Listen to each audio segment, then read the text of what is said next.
Huling laro na ni Jimmy Butler sa Heat, nagpakita ng senyales. Bradley Beal magaling mamili ng team. Gusto ang Bucks bilang destinasyon at Lakers panalo sa Wizards ng poster si LeBron. Ngunit bago ang lahat, kung gusto nyo ng original multifunctional watch, ideal for birthday, holiday gifts, Valentine's Day, mabibili lamang sa halagang $1,299. I-click lamang ang link sa comment section. Ngayong Miyerkules ng araw, patuloy ang pag-usad ng mga hakbang para sa isang Jimmy Butler trade. Ang Phoenix Suns na matagal nang itinuturing na pinaka-interesadong team para sa hindi masayang Miami Heat star ay nag-trade ng kanilang 2031 first round pick. Ang natatanging first rounder na natitira sa kanila sa Utah Jazz kapalit ng 3 first round picks ang hindi kanais-nais na mga pick mula sa mga pag-aari ng Jazz, Minnesota Timberwolves at Cleveland Cavaliers. Hindi malinaw kung gaano kalapit ang Suns sa kanilang layunin na makuha si Butler, lalo na't maraming komplikasyon ang kailangang lutasin dahil sa kanilang salary cap limitations bilang team na nasa second tax apron. Ngunit marami ang naniniwala na ang kanilang desisyon na makipag-trade sa Jazz ay nagpapakita ng kumpiyansa sa kanilang tsansa na magtagumpay sa isang malaking hakbang.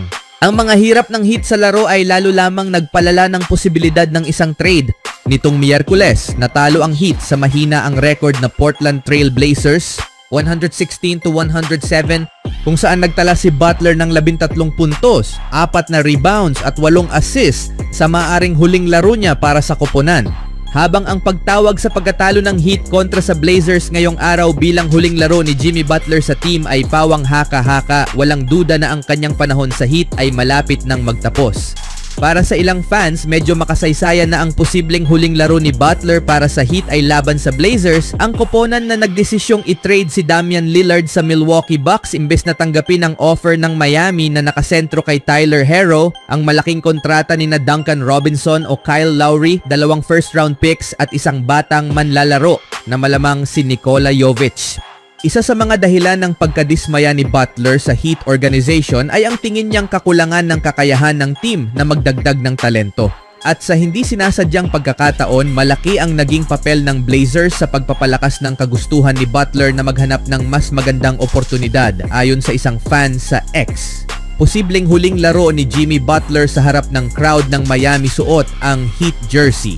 Matatapos ito sa pagkatalo kontra sa Blazers na maaaring isa sa mga pangunahing dahilan ng pag-alis ni Jimmy nang tumanggi si Cronin na ipadala si Dame sa Miami, at isa ring fan ang nagsabi, "Napansin ko lang na posibleng huling laro na ito ni Jimmy Butler bilang Heat ay ang isang pagkatalo sa home court kontra sa Portland."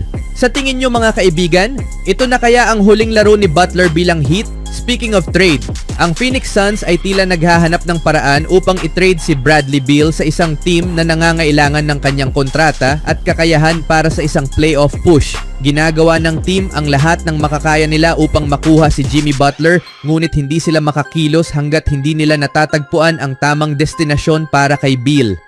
May mga balitang ang Milwaukee Bucks ay posibleng interesado kay Beal, at kinumpirma ng pinagkakatiwalaang Suns reporter na si John Gambadoro na open si Beal sa ideya ng trade patungong Bucks. Si Gambadoro rin ang nagbunyag nung nakaraang offseason ng 2023 na tinanggihan ni Beal ang isang trade patungong Bucks bago siya napunta sa Suns.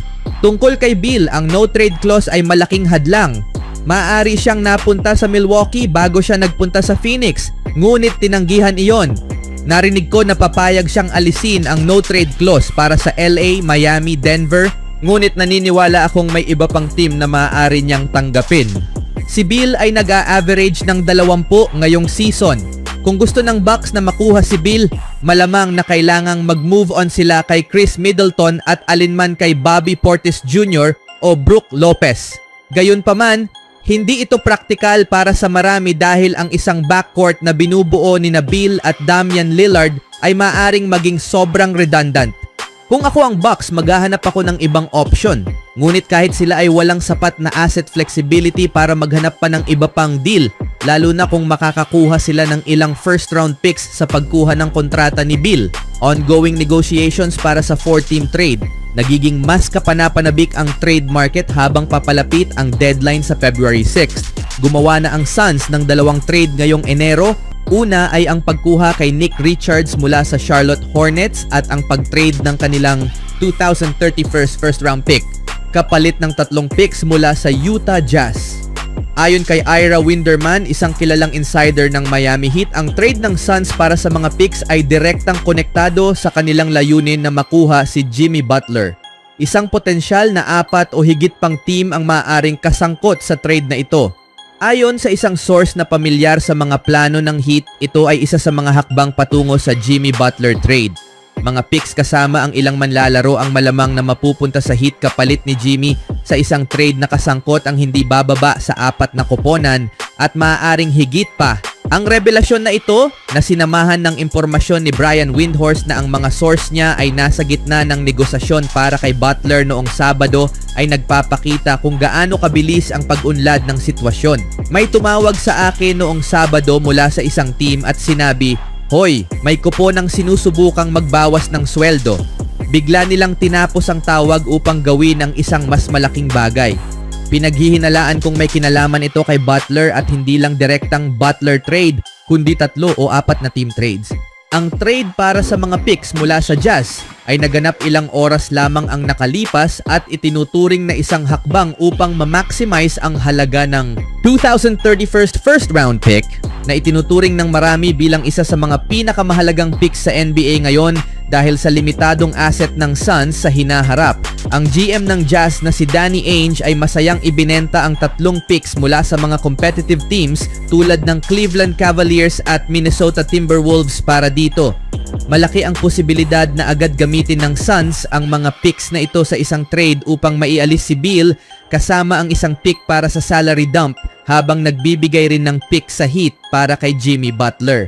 Anong masasabi nyo dito mga kaibigan? Samantalang panalo ang Lakers laban sa Washington Wizards sa score na 111-88, walang umabot na players sa 20 puntos ang Wizards na pinangunahan lamang ni Bilal Coulibaly na may 17 puntos, Jordan Poole na may 15 puntos. Samantalang sa kabila, nag-init si Davis para pangunahan ang panalo sa puntos na may 29 na puntos at 16 na rebounds at gumawa ng triple-double si LeBron sa panalo para tulungan ang team na may 21 punto, 10 rebounds at 3 punto, 13 assists kabilang ang isang poster dunk na ito over sa Wizards center na si Valanciunas. Isn't it? So that means he's got yet another Thursday night. Anong masasabi niyo mga kaibigan sa panalo ngayon ng Lakers? Even when you feel low, you can still go. Even when you feel slow, you can still go. Even when there's no hope, you can still go. I never answer to no, man, I still go. Go, go,